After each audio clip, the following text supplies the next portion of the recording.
Well, speaking of the the more novelty sizes, do you smoke much of that stuff? I mean, I've got Serie V Culebra. When we were in New Orleans, we smoked the Abe's Oh Abe's yeah, yeah. Culebra, but Yeah. that was my only Culebra experience.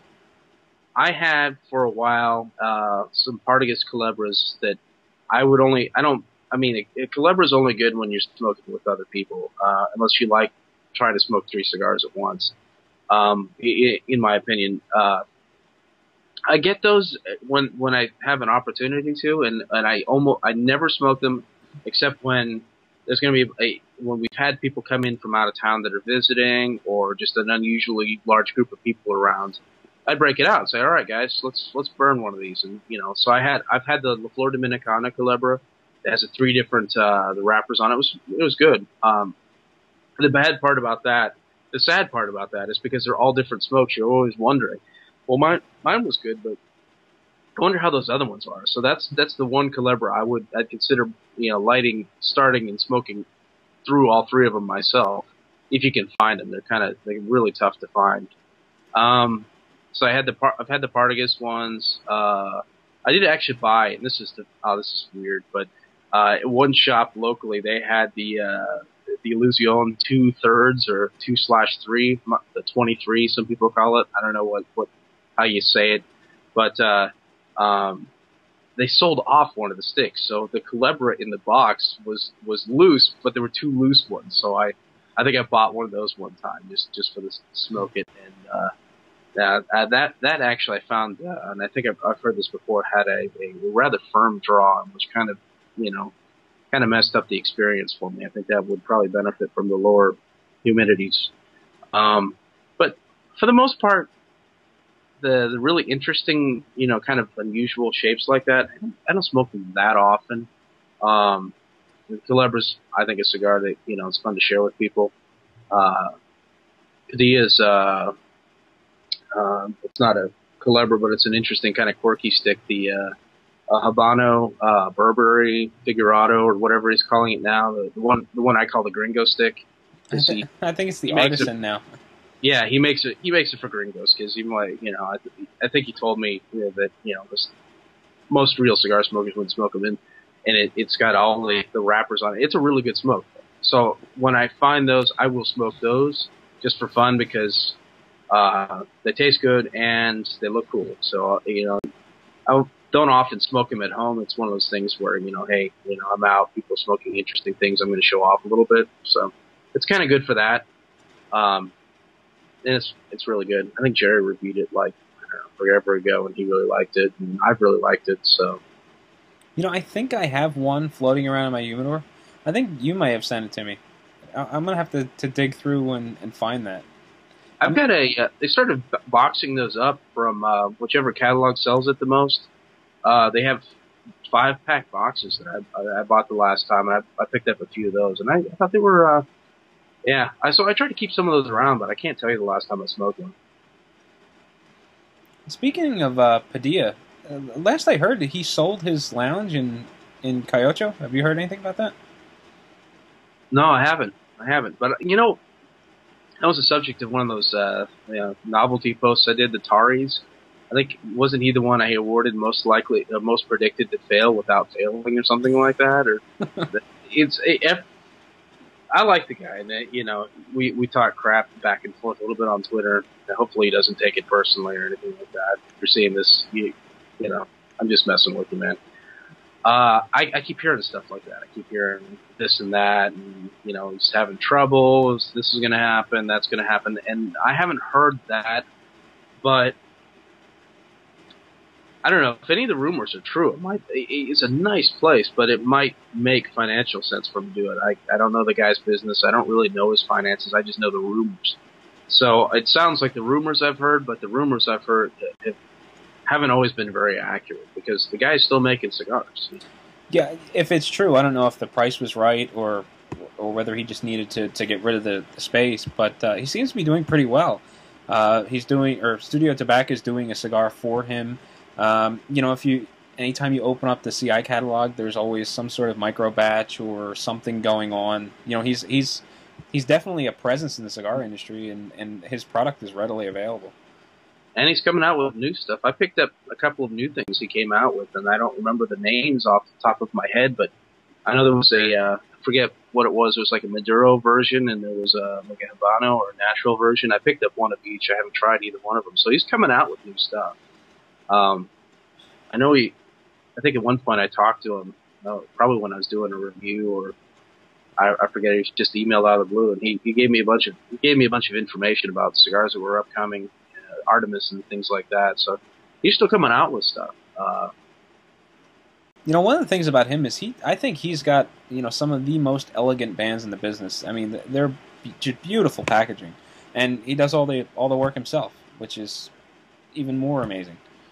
Yeah, and I think the one of the many rumors circulating about the guy is that he was at one point a graphic artist or something like that, and I completely believe it, because his stuff, his bands are, they're fantastic, a lot of them, and and apparently he's doing it himself. I don't have actual confirmation of that, but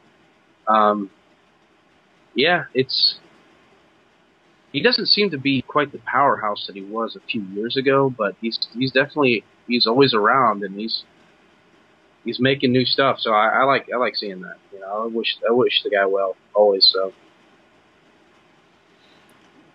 speaking of the Studio Tobacco making a cigar for him, have you tried any of the new Studio Tobacco stuff that came out? Has the tour rolled through Atlanta? I haven't really been keeping up with where it's been. I think it may have, and I missed it. So no, I haven't had any of the new stuff at all. I mean, I couldn't tell you anything about any of it. I know, well, you were on some sort of a panel or advisory committee or something like that, and they sent you a bunch of stuff. I know you put out some posts on it and such. What are your thoughts on that? How is that going? I don't know anything about the cigars, to be honest. I know there was a Lancero, and there's a bunch of stuff people were out, really out to get. There's like a 5-pack or box thing or special edition, but yeah, if you bought, I think you came through and I missed it. Yeah, if you bought a box, you got this 5-pack sampler. Before the tour started, they sent the advisory board members this sampler. Of the 5 cigars, I didn't really care for 2 of them, both of which were Maduros. But the whole concept is kind of interesting, because one of the things I've been saying about Oliva for quite some time is, they seem like a very conservative company. You don't see them coming out with a lot of new stuff, and they're kind of slow to the market. When they do come out with the V or the V Maduro, it does make a huge splash, and everyone's sort of looking for it. But they do seem to be kind of slow with the releases. With Studio Tobacco being sort of the creative arm of the company, they're taking a very aggressive move, and they're pumping out new product, and they're very exciting and interesting.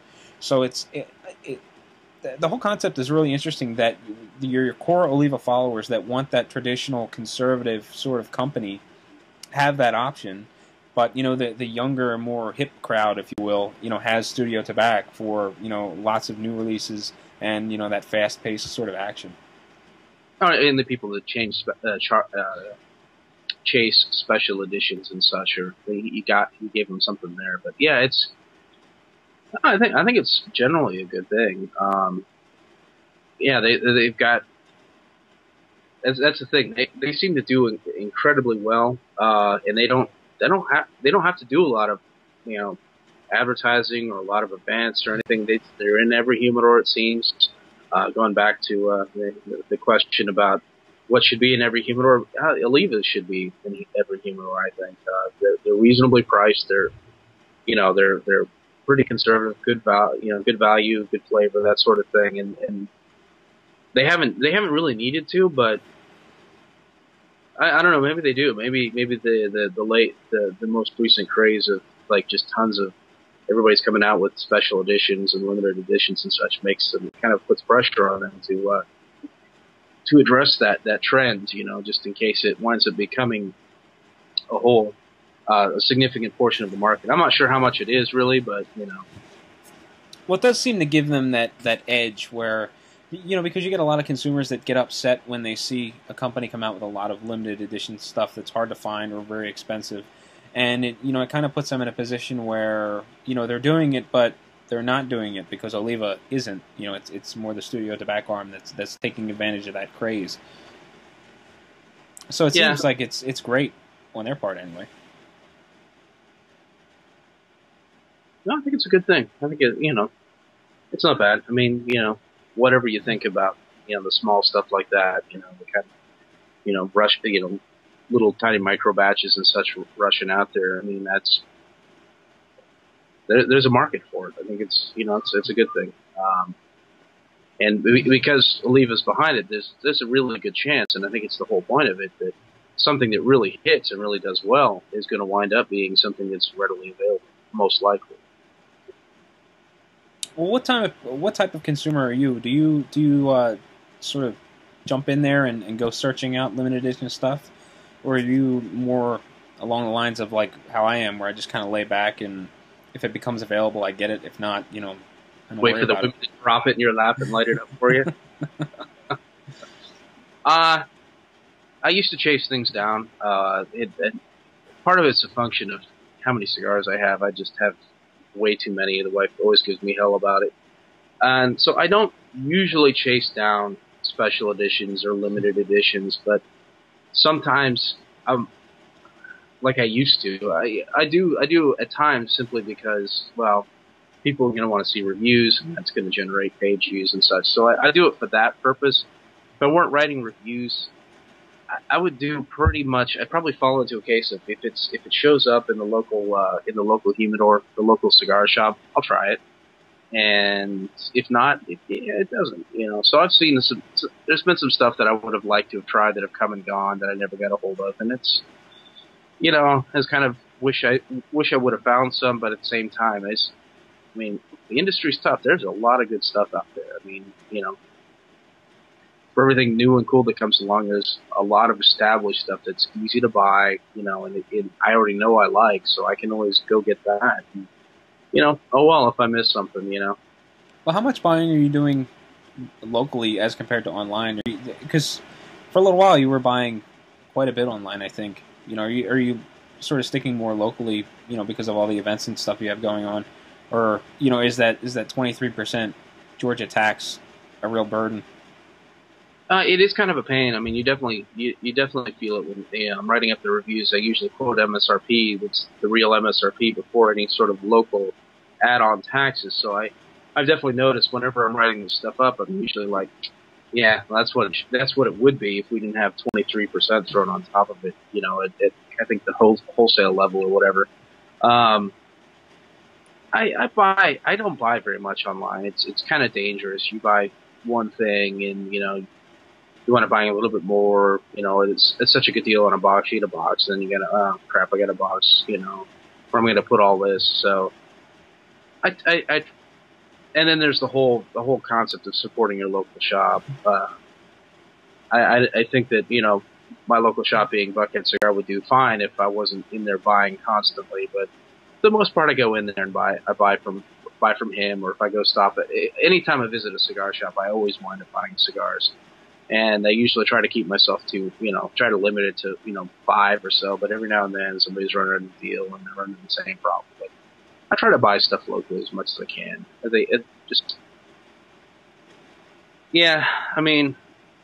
I can smoke at home, but it's nice to have a shop. I'm kind of in the same situation. I don't buy much online these days. I mean, I have been doing a little bit of purchasing lately. I came across a pretty good deal on Cigar Monster, so I bought a couple of 5-packs there, and then a couple of months ago I bought 2 boxes from CI when Pinar del Rio, the old stuff, was on sale. But outside of that, if I can't get it locally, I like to just give Mike a call and tell him, hey, send me something, because the price is good and I like dealing with him. And on top of that, he's a local shop, so I'm not my local shop, but I'm supporting a brick and mortar business. Yeah, that's and you have. I mean, you got some leeway in it because I heard that one of your locals, the shop that used to hang out at quite a bit, closed down. So I mean, if you don't really have a local shop and you got to drive 20, 30 minutes or something to get to one, I mean, at that point you're kind of like, well, I don't really have a local guy to support, and that you don't really have a local lounge to hang at very often. So At that point, who can blame you for buying them online? But calling somebody up, a brick and mortar, somebody you like, and supporting them, that's always a good thing. And I found that especially if Mike knows you, he'll give you a good I know that I've seen him. He boxes up a lot of cigars. He has a lot of people, getting in touch with him to pick stuff up, and he's always boxing things up. And a lot of times, if he knows the person, he throws in a few extra things. Here's something else, that I have, maybe they'll like, and they'll give them that, and maybe they'll come back and buy some more. I think that's how he got you into the Buckhead edition. The Dano Buckhead edition or whatever it is. Yeah, I like that quite a bit, and I got a 5-pack of his Buckhead Special Selection, which is really interesting because I don't really care for the Nestor Miranda Special Selection, but for whatever reason, the one with the Buckhead band on it is like head over heels better. I think the Nestor Miranda Special Selection was missing something. It was a decent cigar, but for whatever it is, Mike's Buckhead version has what the other one was missing, and I like it quite a bit. My understanding is what it has is a little extra Ligero in it, so the blend is a little bit different.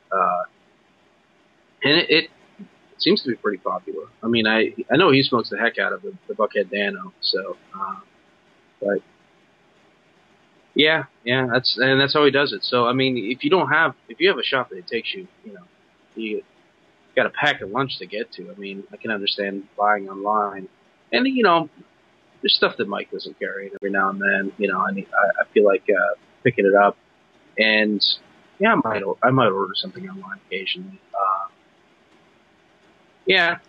But it's mostly local because I've got a bunch of friends. A lot of the shop owners I consider friends, so. Most of the time I can find something, whatever I'm looking for, I can find it at one of the other shops if Mike doesn't carry it. So I wind up doing that. I mean, sure, you wind up spending a little bit more money, but that also keeps me, I guess in a way that kind of keeps me from buying too many. I always have space issues with it. It's always have too many cigars. I've got some baggies right now that are sitting on top of the humidor that's got humidipacks in them that, I mean, it's overflow. I don't know where to put them, so yeah. Well, how much smoking are you doing at home versus Buckhead? Because it's really close. And does that lead to you smoking a large variety, or do you find yourself sort of falling into a groove and smoking the same stuff more often? It really depends because I do wind up smoking some stuff more often. Some of his some of the things he carries that I really like, I wind up smoking a little more often. But he does get there's always new stuff coming in, which is another thing I think is good for a shop to do, to always have new stuff coming in, even if it's not a lot. So there's a lot of times I'll find myself smoking a bunch of whatever's new coming in. I don't know. I vary it up. I'm not usually one that smokes a lot of the same cigar, especially not the same day. Every now and then, if I've won something, or I buy a box or whatever, and I'm like, well, you know what? I'm saving this and that for a review, and it's easy to get at. Sometimes I'll go in and grab some of the same cigar and smoke it a couple times the same day. But I tend to be experimental with it. I'm the way with cigars that I am with say microbrews, craft beers. I want to see, there's always, there's stuff I like that I will go back to, but I always try to mix in something new or something I haven't had in a while in anything that, any given day that I'm smoking. I don't know how much I smoke at home and how much I smoke at the shop. It really varies. It depends on what time I get there. It depends on how busy I am at home. So, I don't know, man. I really don't have a figure. It's up and down. I mean, you'd be some days it's like, wow, I'm a chimney, and some days it's like, wow, I didn't hardly smoke anything today. Yeah, I'm probably good for about one a day, depending on what I've got going on. If I'm working from home, I try to sneak one in the morning, before my wife gets up, and then I might get one in the evening on those days when I'm working from home. But when I go to the shop, I'm usually going to sit down for a little while, and I might have 3 or 4, and sometimes you just kind of just get in the groove, and you have that great conversation, and you next thing you know, the shop owner's telling you, "Hey, look, I'm closing up in 10 minutes," and Yeah. I've been sitting there for 6 hours, and I've burned 5 or 6 cigars. Yeah.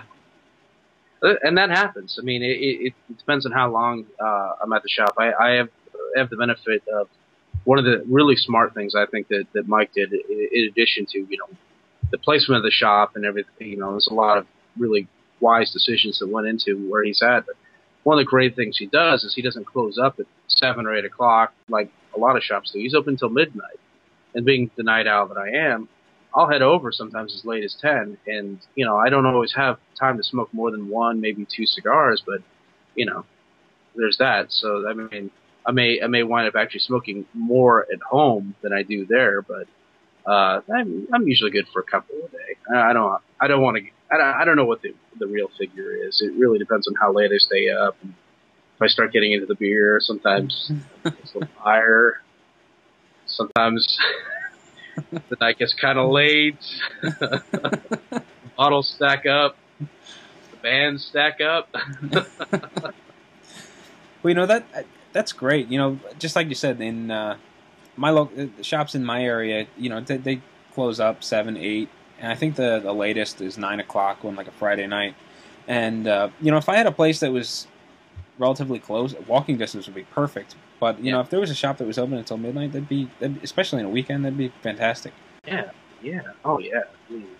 I wonder how much longer we need to give him the shout out, talk about him to get him advertised with us. What do you think? Well, I do kind of feel indebted to him a little bit. When I told you I ordered a box from him, and when I was talking to him, he says, "Hey, look, I guess he was down to the last of it." And he said, I don't have an unopened box. This box is open. All of them are there, but the box is open. It's fine. I'm gonna open the box anyway. So along with the box, there was an extra 3 sticks thrown in.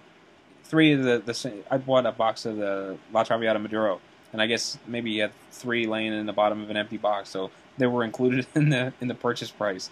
So it was things like that really go sort of over the top, and I appreciate that kind of stuff.